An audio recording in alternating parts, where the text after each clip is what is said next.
test drive natin itong CLC 450. Ito kasi bagay ito sa akin, maliit. Uy, baba. Pababa naman pala nito. Height ko pala 5'6". Pala akong naka Honda Click. Pogi din ang tunog.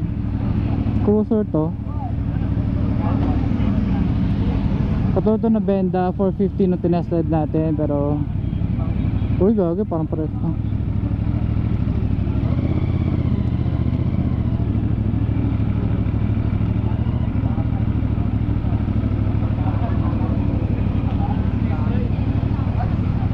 Pares lang na smooth yung engine yung Benda 450, pero parang ito mas makajot, mas makajot to.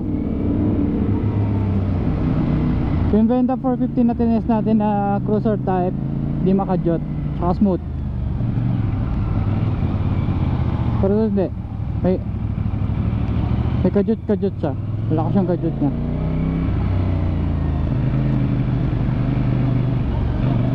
Ayun, ramdam ko yung pag nagbaba ka ng throttle, kumakajot ko. Pero mas malakas yung torque nito. Maganda to pa nag-expressway din kayo. Smooth lang. And ang gusto ko rito, mas madali siyang iliko kaysa doon sa Benda 450.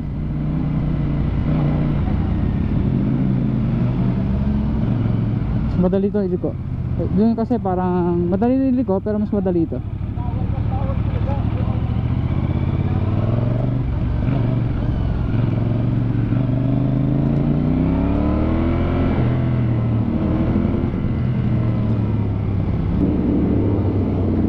Ito relax to, kahit tumakbo kayo ng malayuan, kahit hindi kayo mo to kasi cruiser nga to.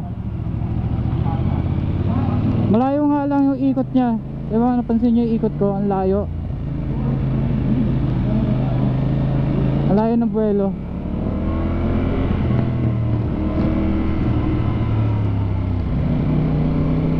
Pero sa mga ganitong obstacle, kayang-kaya nya. Pero yung talagang liliko kayo U-turn, medyo malayo ang buwelo. Sa mga cruiser type, ganun talaga siguro pa cruiser type.